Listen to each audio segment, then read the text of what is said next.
Книжный фонд Национальной библиотеки Коми пополнился раритетом, возраст которого больше 200 лет.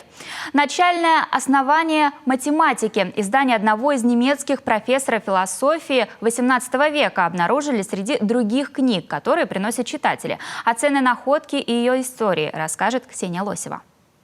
Математика – основа всего. Любе от Юрки, 17 июля 1967 года. Вот такое необычное послание из прошлого оставлено на переднем форзаце найденного раритета. Кроме имен и даты, никакой дополнительной информации. Ни кто такие Люба и Юрка, ни как книга попала в библиотеку, ни почему математика – это главная наука. Доподлинно известен лишь возраст издания – 229 лет. Прижизненное издание немецкого профессора математики и философии Авраама Готгельфа Кестнера было напечатано в частной типографии Вильковского в Санкт-Петербурге.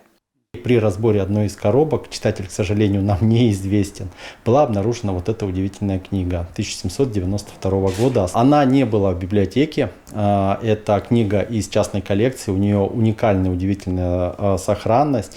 Она сделана в частной типографии в Санкт-Петербурге. Издание начальных оснований математики опубликовано на тряпичной бумаге из натуральных волокон, на которой вплоть до середины XVIII века печатались все книги. Экземпляр, несмотря на солидный возраст, в прекрасном состоянии, естественные повреждения или, как говорят реставраторы, следы бытования фактически отсутствуют. Внутри самые важные и главные правила, которые, пусть и не на простом для современного человека языке, но будут понятны всем, кто отважится постичь азы точной науки. Люди приносят, люди осмысленно дарят.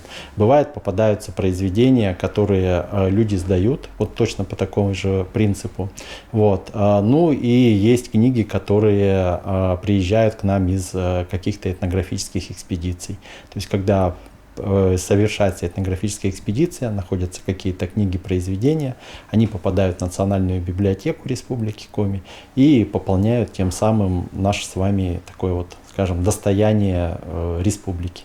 Начальное основание математики пополнит ряды других диковинных книг Национальной библиотеки Коми. А еще книгу проверят по специальному реестру, ведь с большой долей вероятности во всем мире она могла дойти до нашего времени в единственном экземпляре. И совсем скоро, после окончания ремонта, к такому уникальному раритету, по которому занимались несколько веков назад, сможет прикоснуться каждый житель нашей республики. Ксения Лосева, Алексей Паршуков, телеканал Юрган Сыктывкар.